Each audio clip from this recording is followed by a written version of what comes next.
Welcome back. आज के इस वीडियो में हम मैथमेटिक्स के एक कंप्लीट चैप्टर को सॉल्व करेंगे जो बिहार बोर्ड की पाठ्य पुस्तक कक्षा 8 के अध्याय 14 गुणनखंड फैक्टराइजेशन आपके सामने दिख रहे होंगे। दोस्तों, यह वीडियो खास तौर से दक्षता परीक्षा के अभ्यर्थियों के लिए काफ़ी इम्पोर्टेंट है क्योंकि उनका जो सिलेबस है उसमें कक्षा 1 से 8 तक की पाठ्य पुस्तकों को सम्मिलित किया गया है। दक्षता परीक्षा में पूछे जाने वाले प्रश्न इन्हीं पुस्तकों से उठाए जाते हैं और उसके सॉल्व करने के तरीके भी वही होते हैं जो आप आज की इस वीडियो में देखेंगे।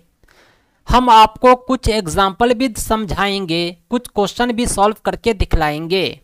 दोस्तों, आप देख रहे होंगे इस पुस्तक को, इस पर BST-BPC का लोगो भी दिख रहा होगा। ये ऑथोराइज बिहार बोर्ड की पाठ्य पुस्तक है। ये कक्षा 8 की पाठ्य पुस्तक है, अध्याय 14 है। गुणनखंड को हम सॉल्व करते हैं आज की इस वीडियो में। मैं आपको ये बतला दूं कि गुणनखंड को ही अंग्रेजी में फैक्टराइजेशन कहते हैं। गुणनखंड क्या होता है, किसी भी संख्या का गुणनखंड कैसे निकाला जाता है, सारी बातें हम आज के इस वीडियो में जानेंगे। दोस्तों, सबसे पहले मैं आपको यह बतलाऊंगा कि गुणनखंड क्या होता है। आसान भाषा में बोलूं तो गुणनखंड किसी भी संख्या का गुणनखंड वह सभी संख्या होता है जो दी गई संख्या को पूरा पूरा काट दे। यानी अगर 1 का हम गुणनखंड निकालेंगे तो इसका केवल 1 होगा, क्योंकि 1 के अलावा कोई ऐसी संख्या है ही नहीं जो 1 को पूरा पूरा काट दे। अगर हम 2 का गुणनखंड निकालते हैं तो 1 और 2 दोनों 2 का गुणनखंड होगा, क्योंकि 1 और 2 दोनों ऐसी संख्या है जो 2 को पूरा पूरा काट दे। इसी प्रकार हम किसी भी संख्या का गुणनखंड निकालने के लिए हमें पता होना चाहिए कि यह संख्या कौन कौन सी संख्या से पूरा पूरा कट जाएगा। यानी 4 जो है किस किस के टेबल में आएगा, किस किस के पहाड़ा में आएगा। गुणनखंड निकालने का एक तरीका होता है, इसकी चर्चा भी हम आगे करेंगे। अगर हम 3 का गुणनखंड निकालते हैं तो छोटी संख्या है, हम आसानी से निकाल सकते हैं। 3 जो है 1 से कट जाएगा, 1 के बाद 2 आता है, 2 के पहाड़ा में टेबल में 3 नहीं आता, 2 दूनी 4 हो जाता है। यानी 1 और 3 से 3 पूरा पूरा कट जाएगा। इसी तरह अगर हम 4 का गुणनखंड निकालेंगे तो 4 जो है सबसे पहले 1 से कटेगा, उसके बाद 2 से कटेगा, उसके बाद 3 से नहीं कटेगा, फिर 4 से कटेगा। यानी 4 के गुणनखंडों की संख्या कितनी है? 3 है। 1 2 4। इसी प्रकार 5 का गुणनखंड निकालेंगे तो 1 होगा और 5 होगा। कहने का अर्थ यह हुआ कि कोई भी संख्या का गुणनखंड 1 होता है और वह खुद होता है। इसके अलावा बीच की संख्या भी हो सकती है, शर्त यह है कि दी गई संख्या उस संख्या से कटना चाहिए। इसी प्रकार उम्मीद करता हूं कि आप किसी भी संख्या का गुणनखंड निकाल सकते हैं। अगर आपको पहाड़ा याद होगा, टेबल याद होगा, तो आपके लिए यह काम बिल्कुल आसान हो जाएगा। दोस्तों, हम बात करते हैं कि गुणनखंड कैसे निकाला जाता है। उदाहरण के लिए हम 18 का गुणनखंड निकालते हैं। अब 18 को इस तरह लिखेंगे, ऐसी छोटी संख्या से भाग देंगे जो 18 को पूरा पूरा काट दे। सर्वप्रथम हम 1 के बजाय 2 से कभी भी भाग देते हैं, 2 नमा 18 आता है। 9 को 2 से भाग देंगे तो नहीं लगेगा, 3 से भाग देंगे, 3 तिया 9 आएगा।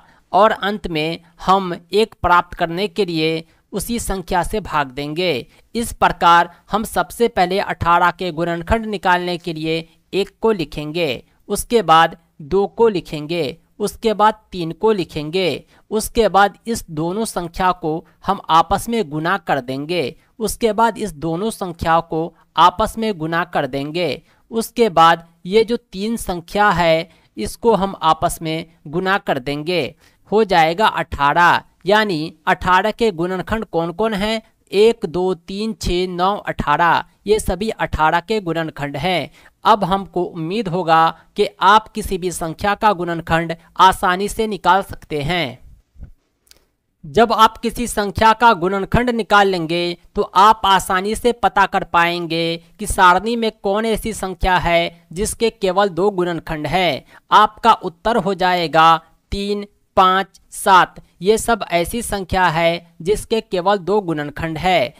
ऐसा इसलिए है कि ये अपने और एक के अलावा किसी से नहीं कटते हैं, इसलिए ऐसी जो संख्या होती है ये अभाज्य संख्या कहलाती है। ऐसी संख्या को हम अभाज्य संख्या कहते हैं, प्राइम नंबर भी कहते हैं। प्राइम नंबर अंग्रेजी हो गया, अभाज्य संख्या हिंदी हो गया। इसके ठीक विपरीत ऐसी संख्या होती है जो अपने और एक के अलावा दूसरी से भी कट जाती है, जैसे 6 इन्होंने 2 और 3 से भी विभाजित हुआ, 1 और 6 के अलावा। बहुत सारे एग्जाम्पल हैं जो अपने और एक को छोड़कर बाकी संख्या से भी कटते हैं। ऐसी संख्या को भाज्य संख्या कहते हैं। अब आपको उम्मीद हो गया होगा कि 2 एक ऐसा संख्या है जो सम होकर भी अभाज्य है। 2 के अलावा कोई ऐसा संख्या नहीं है जो सम हो और अभाज्य हो। सम संख्या उसे कहते हैं जो 2 से कट जाए। अभाज्य संख्या उसे कहते हैं जो अपने और एक को छोड़कर किसी और से ना कटे। 2 जो है अपने और एक को छोड़कर किसी और से नहीं कटता है। इसके अलावा जितनी भी सम संख्या है, चाहे वो 4 हो, 8 हो, 12 हो, ये सब के सब सबसे पहले 2 से तो कटते ही हैं। यानी इकलौता सम संख्या 2 है जो अभाज्य संख्या है। दोस्तों, आपने किसी भी संख्या का गुणनखंड निकालना सीख लिया। अब हम बात करते हैं बीजीय व्यंजक का, अलजेब्रिक एक्सप्रेशन का। अलजेब्रिक एक्सप्रेशन उसको कहते हैं जिसमें संख्या के अतिरिक्त एक्स वाई इंक्लूड हो, यानी चर अचर दोनों तरह के पद इंक्लूड हों। ऐसी संख्या को भी आप, ऐसे व्यंजक को भी आप गुणनखंड निकाल सकते हैं। आइए हम निकाल कर देखते हैं। आप देख रहे होंगे 3x² y का गुणनखंड निकाला गया है, यानी इसको जो है ऐसे टुकड़े में विभाजित किया गया है जिसको आपस में गुणा करने पर उतना ही आ जाता है। 3 लिख दिया गया, x² लिख दिया गया, y लिख दिया गया। तीनों को आपस में गुना कीजिए, 3x² आ जाएगा। गुणनखंड निकालने का सरलतम तरीका यही होता है। इस प्रकार हम किसी भी पद का, व्यंजक का अखंडनीय गुणनखंड निकाल सकते हैं, यानी छोटे से छोटे टुकड़े में हमने विभाजित कर दिया जो अखंडनीय हो, कोई थर्ड पर्सन आके उसे दोबारा खंडित ना कर सके। 5xyz, इसमें 4 पद हैं, एक 5 है, x y z तीनों एक दूसरे से अलग है। हमने चारों को अलग कर दिया, बीच में गुना का सिंबल आ गया। 9y² को खुद से करना है, इसको आप कर सकते हैं 9 गुने y, यानी इस तरह जब हम 9y² को 2 ठो y 1 ठो 9 आपस में खंडित करके लिख सकते हैं। अगर हम इसे और खंडित करें तो 9 को हम 3 गुने 3 लिखेंगे और xy को xy आपस में खंडित करेंगे। यानी कहने का अर्थ ये हुआ कि 16x² y को भी अगर आप खंडित करें तो सबसे पहले 16 को अकेले खंडित करेंगे, x को अकेले लिखेंगे, y² को अलग अलग करके लिखेंगे। इसे ही अखंडनीय गुणनखंड कहते हैं। इसका मतलब ये होता है हमने इसे छोटे से छोटे टुकड़े में खंडित कर दिया, पुनः इसका खंडन किया जाना संभव नहीं है। आइए हम एक और देखते हैं, ये है 12xy + 1। 12 को हम 2 गुने 3 गुने 2 लिखेंगे, आपस में आप गुना कीजिए, ये 12 हो जाएगा। गुना का सिंबल दिए, फिर x का सिंबल दिए और उसके बाद क्या है, y + 1 है। y + 1 जो है ब्रैकेट के अंदर आ जाएगा, यानी 12 को हमने खंडित किया, x को खंडित किया, y + 1 को खंडित किया। क्योंकि जब कोई प्लस में होता है तो उसका खंडन किया जाना संभव नहीं होता है, वो सेम टू सेम लिख दिया जाता है। भले ही बीच में प्लस होने पर अलग अलग खंडित करना संभव न हो, लेकिन उन दोनों के बीच हम कुछ कॉमन ले सकते हैं। इस कॉमन को उभयनिष्ठ कहते हैं। 3x को खंडित किया हमने, 3 गुने x लिखा। 6 को खंडित किया, 2 गुने 3 लिखा। इस प्रकार 3x प्लस 6 को 3 गुने x प्लस 2 गुने 3 लिखा है। अब हम इसमें से कुछ कॉमन लेंगे। कॉमन लेने का तरीका यही होता है कि जो दोनों में मौजूद हो। दोनों में मौजूद 3 था, हमने 3 को कॉमन लिया और x प्लस 2 लिख दिया। इसे आप गुना करेंगे तो 3x से गुना होकर 3x हो जाएगा, प्लस अपनी जगह 3 2 से गुना होकर 6 हो जाएगा। यानी हम अखंडनीय गुणनखंड में भी अगर कॉमन लें तो इसे और अच्छे से लिख सकते हैं। आइए एक और उदाहरण से हम समझते हैं। 6a² माइनस 9ab को हम जो है खंडित करते हैं, इसका गुणनखंड निकालते हैं। सबसे पहले 6a² b को हमने 2 गुने 3 a गुने a गुने b लिखा है। इसे जब आप आपस में गुना करेंगे तो यह 6a² b पूरा हो जाएगा। इसी प्रकार 9ab को हमने 3 गुने 3 गुने a गुने b लिखा है। इसे आपस में गुना करने पर भी 9ab हो जाएगा। अब हम इसमें से ऐसी संख्या तलाशते हैं जो सब में कॉमन हो। आप देख रहे होंगे 2 3 ab 3 3 ab। इसे हम जो है आपस में सजाकर लिखते हैं। कॉमन लेने से पहले हम देख रहे हैं 3ab दोनों में है। हमने 3ab को कॉमन ले लिया। अब इसमें बचा क्या, 2 बचा, a बचा, 2 गुने a लिख दिया। और इस तरह क्या बचा है, 3ab कॉमन लेने के बाद मात्र 3 बचा है। यानी 3ab कॉमन है तो 2a माइनस 3 ये जो है इसका गुणनखंड हो जाएगा। यानी यह वांछित गुणनखंड इसका सही उत्तर होगा। उदाहरण के लिए हम एक सवाल को सॉल्व करते हैं। 11xy प्लस 22 को हम जब गुणनखंड निकालेंगे तो 11xy को अपनी जगह लिखेंगे। 22 को हमने 11 गुने 2 लिखा। अब देख रहे होंगे 11 दोनों में है, इसके अलावा कोई और कॉमन फैक्टर हो नहीं सकता। हम 11 को कॉमन लेते हैं, xy प्लस 2 लिखेंगे। ये जो है उभयनिष्ठ गुणनखंड सही जवाब हो जाएगा। अगर प्रश्न में कोई टर्म दिया रहा हो जिसका गुणनखंड निकालना हो तो गुणनखंड निकालने में दुश्वारी ना आए, परेशानी ना आए, इसके लिए हम पदों को पुनः समूहन करते हैं, यानी रीग्रुपिंग ऑफ टर्म्स कहते हैं। पदों को पुनः समूहन करने के लिए सबसे पहले हम देखते हैं कि दी गई संख्या में व्यंजन में कौन ऐसे पद हैं जो आपस में कॉमन हैं। यहाँ पर x² को हम एक साथ कर लेंगे, y² को एक साथ कर लेंगे। पुनः समूहन में इस तरह हम सजा लेंगे, ax² plus bx² plus ay² plus by²। अब जो है पुनः समूहन करना आप सीख गए होंगे। इसके बाद हम जो है कॉमन जो है लेते हैं। x² दोनों में है, x² कॉमन लिए, a प्लस b निकल कर आता है जो शेष है। अब हम ay² प्लस by² में y² कॉमन लेते हैं, a प्लस b बच जाता है। इस प्रकार आप x² प्लस y² को एक साथ लिखेंगे, a प्लस b दोनों में कॉमन है इसलिए इसे एक बार लिखेंगे। ये अभिष्ट गुणनखंड हुआ, सही उत्तर हुआ।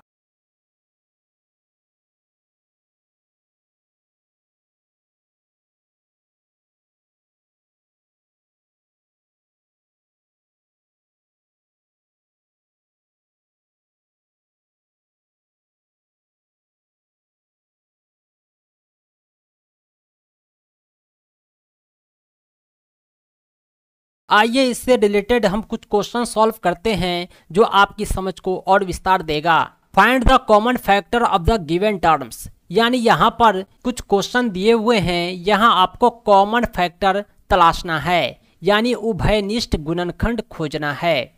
पहला सवाल है 12x और 36, इसमें हम कॉमन फैक्टर खोजते हैं। 12x और 36 में कॉमन फैक्टर खोजने के लिए हम जो है 12x का फैक्टर निकालते हैं। इसका गुणनखंड हमने निकाला है 2 गुने 2 गुने 3 गुने x। इसको आपस में गुना करने पर यह 12x हो जाता है। इस प्रकार 36 का हमने गुणनखंड निकाला है 2 गुने 2 गुने 3 गुने 3। यह गुणनखंड कैसे निकलता है हमने आपको 18 का निकालकर सिखाया था। इसी प्रकार आप इसका भी निकाल सकते हैं। यह बिल्कुल आसान होता है। इसे जब आपस में गुना करेंगे तो यह इतना ही आ जाएगा। कॉमन फैक्टर निकालने के लिए हम देखते हैं कि कौन कौन अंक ऐसा है जो दोनों में मौजूद हो। सबसे पहले आप देख रहे होंगे 2 ठो 2 दोनों में है। 2 2 को हमने लिख लिया। अब इसमें 1 3 है, इसमें 2 3 है। कॉमन कितना हुआ? कॉमन 1 हुआ, यानी जो दोनों में मौजूद हो। ये जो हो गया कॉमन फैक्टर हो गया, उभयनिष्ठ गुणनखंड हो गया। Hence the common factor is 12। अब आप आसानी से किसी भी संख्या का कॉमन फैक्टर उभयनिष्ठ गुणनखंड निकाल सकते हैं। आइए हम आपको कुछ और एग्जाम्पल समझाते हैं, कुछ कॉम्प्लिकेटेड, ताकि आपको समझने में आसानी हो। यहाँ आप देख रहे होंगे इसका भी कॉमन फैक्टर निकालना है। उभयनिष्ठ गुणनखंड आपको पता करना है। 14p q 18p² q²। 14p q का हम सबसे पहले फैक्टर निकालते हैं। 2 गुने 7 गुने p गुने q। इसे आप आपस में गुना करेंगे तो 14p q आ जाएगा। इसी प्रकार 28p की p² q² को हम 2 गुने 2 गुने 7, 2 दूनी 4 सत्ते 28, p² को p गुने p, q² को q गुने q लिखते हैं। कॉमन फैक्टर आप तलाश सकते हैं। 2 और 7 दोनों में है, 1p 1q दोनों में है, यानी 14p q जो हुआ उभयनिष्ठ गुणनखंड हुआ। दूसरा सवाल है फैक्टराइज द फॉलोइंग एक्सप्रेशन। ये जो क्वेश्चन दिया हुआ है एक्सप्रेशन है, इसको जो है गुणनखंड निकालना है। इसका गुणनखंड निकालना भी बहुत ही आसान है। आइए कुछ क्वेश्चन हम इसमें से आपको सॉल्व कराकर दिखाते हैं। 7x - 42 को हम फैक्टर निकालेंगे तो 7 कॉमन आ जाएगा, x - 42 लिखेंगे। 7x - 42 का जब हम फैक्टर निकालेंगे तो 7 और 42 में 7 कॉमन आ जाएगा। x माइनस 7 छक्के 42, 6 लिखेंगे हम। इस प्रकार आप किसी का भी फैक्टर देख सकते हैं। 7a² + 14a, इसमें 7a कॉमन आता है और a + 2 शेष बचता है। 7 दूनी 14 और 7a को a से गुना करेंगे तो 7a² आ जाएगा। इसी प्रकार आप 5x² y - 15xy² में आप देख रहे होंगे 1 5 1 x 1 y दोनों में मौजूद है। हम 5xy को कॉमन लेते हैं। अब इसमें बचता क्या है? 5xy के अलावा 1 x बचता है। 15xy² में 5xy के अलावा क्या बचता है? 1 y बचता है और 5 तिया 15 बचता है, 3 बचता है, यानी 5xy इंटू में x - 3y सही जवाब हो जाएगा। गुणनखंड निकालने का दूसरा तरीका हमने सिखाया था पुनः समूहन, रीग्रुपिंग। इस आधार पर हम कुछ क्वेश्चन को सॉल्व करते हैं। एक सवाल है x² + xy + 8x + 8y। इसको हम पुनः समूहन करेंगे, फिर इसका गुणनखंड निकालेंगे। x² + xy को एक साथ, 8x + 8y को एक साथ हम करते हैं। पुनः समूहन में देख रहे होंगे x कॉमन आता है, x + y बीच में आ जाएगा। दोनों में 8 है, 8 कॉमन ले लिए, x + y बीच में आ गया। x + y दोनों में है, एक कॉमन आ गया और x + 8, यानी इसका गुणनखंड x + y x + 8 दोनों प्राप्त होता है। सही जवाब हो जाएगा x + y × x + 8। पुनः समूहन रीग्रुपिंग मेथड का हमारा दूसरा क्वेश्चन है 15p q + 15 + 9q + 25p। Regrouping में हम इसे 2 पार्ट में ग्रुप करते हैं। 15p q में प्लस 25p में 5p कॉमन आ गया, 3q बचा और 5 बचा। इधर आप देख रहे होंगे यहाँ में 3 जो है कॉमन आएगा, 3q + 5, 3q + 5 दोनों में है, ये कॉमन हो गया। 5p + 3 ये अलग लिखाएगा, यानी इसका फैक्टर उभयनिष्ठ गुणनखंड निकल कर आता है 3q + 5 5p + 3। दोस्तों अभी हमने गुणनखंड निकालने का अलग अलग तरीका भी सीखा है। एक और तरीका जो काफ़ी महत्वपूर्ण और प्रचलित है वो है सर्वसमीकाओं का प्रयोग करना। आप फार्मूले का प्रयोग करके भी गुणनखंड आसानी से निकाल सकते हैं। एक फार्मूला काफ़ी प्रचलित है, आपको पता होगा, ए प्लस बी का होल स्क्वायर। ये जो है ए plus B into a plus B होता है, ये भी एक गुणनखंड ही है। इसमें ए कॉमन लेते हैं तो ए प्लस बी बचता है, बी कॉमन लेंगे तो ए प्लस बी बचेगा। इस तरह हम किसी भी व्यंजन का गुणनखंड निकाल सकते हैं। आइए कुछ सवाल हम देखते हैं। एक सवाल है 9x square plus 12xy plus 4y square. इसका गुणनखंड निकालने के लिए अगर हम कोई दूसरा तरीका अपनाते हैं तो यह काफ़ी डिफ़िकल्ट हो जाता है, इसलिए हम इस फार्मूले की सहायता से हम इसका गुणनखंड निकालेंगे। 9x स्क्वायर को हमने 3x का होल स्क्वायर लिखा, 12xy को 2 गुने 3x गुने 2y लिखा और 4y स्क्वायर को 2y स्क्वायर लिखा। ये आप देख रहे होंगे 3x स्क्वायर को हमने a स्क्वायर मान लिया, 2 गुने 3x गुने 2y को 2ab, 2y स्क्वायर को b स्क्वायर मान लिया। इस प्रकार a square plus 2ab plus b square हमें प्राप्त हुआ, जो बराबर होता है a प्लस b के होल स्क्वायर के। यहाँ पर a का वैल्यू 3x, b का वैल्यू 2y है, इसलिए 3x प्लस 2y का होल स्क्वायर लिख देंगे। होल स्क्वायर का मतलब ये होता है कि दी गई संख्या को हम 2 बार लिख रहे हैं। यहाँ पर हमने दी गई संख्या को 2 बार लिखा और हमारा सही उत्तर प्राप्त हुआ, जो दी गई संख्या का अभयनिष्ठ गुणनखंड होता है। एक और उदाहरण देखते हैं और आपको समझाते हैं। X square plus 25y square minus 10xy। X square को हमने अपनी जगह लिखा, 25y स्क्वायर को अपनी जगह लिखा, माइनस 10xy को हमने बीच में लिखा, क्योंकि हम जिस फॉर्मूले को यहाँ पे पुट करने वाले हैं वो है a square minus 2ab plus b square. यहाँ पर a और b का वैल्यू हम x और 5 प्राप्त करते हैं। इस प्रकार आप देख रहे होंगे x माइनस 5y का होल स्क्वायर प्राप्त होता है, यानी x square minus 2xy plus 5y square. इस प्रकार हम दी गई संख्या को 2 बार लिखते हैं, इसलिए कि पावर में 2 है। x माइनस 5y 2 बार लिख दिए, ये जो है दी गए व्यंजन का उभयनिष्ठ गुणनखंड प्राप्त हुआ। ऐसे व्यंजक जो पूर्ण वर्ग होते हैं उसका गुणनखंड मानक सर्वसमीका के आधार पर किया जाता है, यानी जो फॉर्मूला होता है हम उसी का प्रयोग करके इसका गुणनखंड निकालते हैं तो यह आसानी से प्राप्त हो जाता है। एक और फॉर्मूला है जो काफ़ी प्रचलित है, a square minus b square. A plus B into A minus B के इक्विवेलेंट होता है। इस फॉर्मूले का उपयोग करके भी हम आसानी से गुणनखंड निकाल सकते हैं। आइए कुछ एग्जाम्पल हम आपको दिखलाते हैं। पहला सवाल है 16x square minus 9y square. इसका गुणनखंड निकालने के लिए सबसे पहले हम 16x स्क्वायर को 4x का होल स्क्वायर लिखेंगे ताकि यह ए स्क्वायर के फॉर्म में आ जाए। 9y स्क्वायर को 3y का होल स्क्वायर लिखेंगे ताकि यह बी स्क्वायर के फॉर्म में आ जाए। 16x square minus 9y square को हम 4x का होल स्क्वायर माइनस 3y का होल स्क्वायर लिख दिए। अब a square minus b square formula को यहाँ पर हम इम्प्लीमेंट करते हैं, हमें a minus b into a plus b के फॉर्म में हम लिख लेते हैं 4x minus 3y 4x plus 3y। इस प्रकार हमें जो प्राप्त हुआ यही उभयनिष्ठ गुणनखंड है। हमने इस फार्मूले की मदद से काफ़ी आसानी से सॉल्व कर दिया। एक और क्वेश्चन है 5वां नंबर, 5 स्क्वायर माइनस 4 स्क्वायर का फैक्टर निकालना है। आइए इसे भी हम देखते हैं। इसका फैक्टर निकालने के लिए हम इसी फार्मूला का उपयोग करेंगे, ए स्क्वायर माइनस बी स्क्वायर। यहाँ पर a का वैल्यू 5 और b का वैल्यू 4 है। 5 माइनस 4 a माइनस b और 5 प्लस 4 a प्लस b लिख दिया। इसको जब आप सॉल्व करेंगे तो 5 में से 4 को घटाएंगे तो 1 आएगा।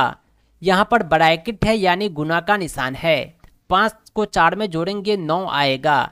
1 को 9 से गुना करते हैं तो 9, यानी इसका जो सही फैक्टर होगा, सही उत्तर होगा वो 9 होगा। एक और सर्वसमीका है जिसका उपयोग भी काफ़ी होता है गुणनखंड निकालने में, x square plus a plus b का होल x प्लस ab।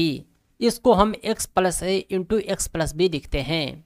जब कोई भी संख्या x square plus 8x plus 15 यानी x square plus m x plus n के फॉर्म में हो तो इसका फैक्टर निकालने के लिए हम इस सर्वसमीका का उपयोग करते हैं। यानी बीच वाली संख्या को हम इस प्रकार तोड़ते हैं कि यह आपस में जोड़ने पर इतना प्राप्त हो और गुणा करने पर इतना प्राप्त हो।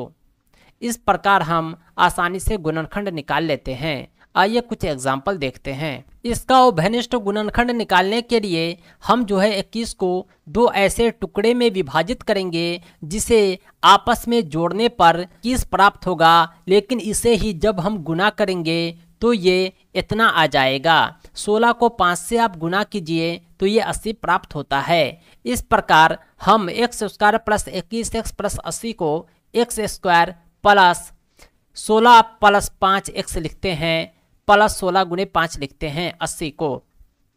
अब हम इसे रीग्रुपिंग करेंगे ताकि हम जो है आसानी से कॉमन फैक्टर ले सकें। एक्स स्क्वायर प्लस 16x को एक साथ, 5x प्लस 16 गुणे 5 को एक साथ लिखते हैं।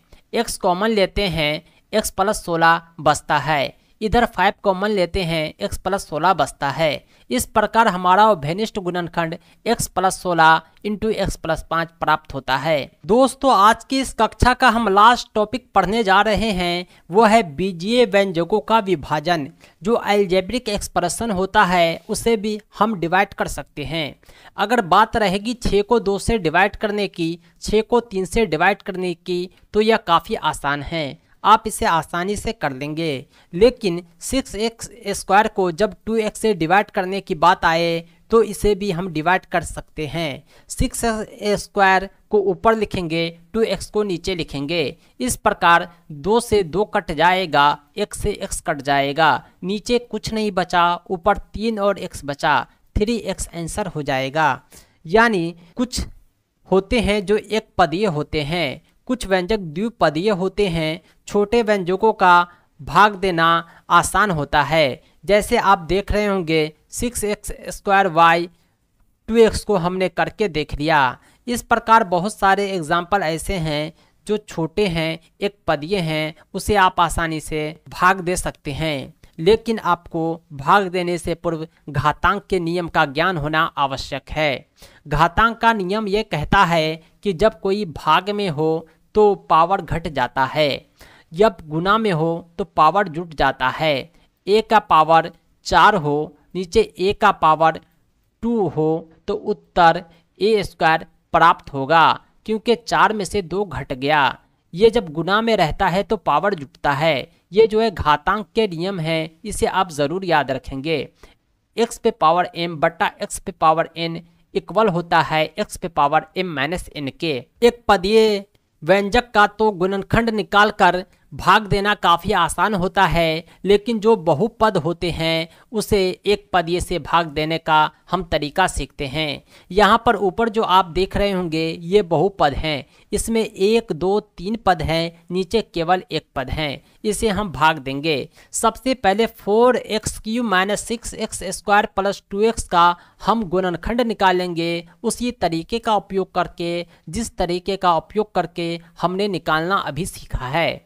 यहाँ पर आपको 2x सभी में प्राप्त होता है और बीच में 2x स्क्वायर, 3x और 1 प्राप्त होता है। हम जो है 2x को सब में कॉमन ले लेंगे और नीचे वाले से काट देंगे। यहाँ जो है नीचे वाले से 2x कट जाएगा और हमें 2x square minus 3x plus 1 प्राप्त होता है, जो अभिष्ट भागफल है। इस प्रकार हम आसानी से गुणनखंड निकाल सकते हैं। गुणनखंड निकालने का एक और तरीका होता है, हम हर को प्रत्येक पद में अलग अलग डिवाइड करेंगे। 4x³ बटा 2x, 6x स्क्वायर बटा 2x, 2x बटा 2x।